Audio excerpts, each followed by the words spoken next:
Here I have Motorola Moto G42, and today I'm going to show you how to take screenshot on this device. So to do this, all you need to do is to just hold down power key plus volume down at the same time.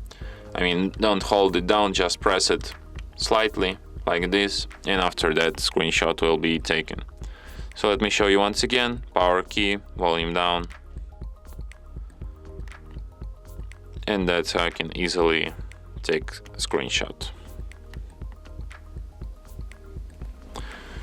You can find your screenshots in gallery, in the screenshots section, and here they are.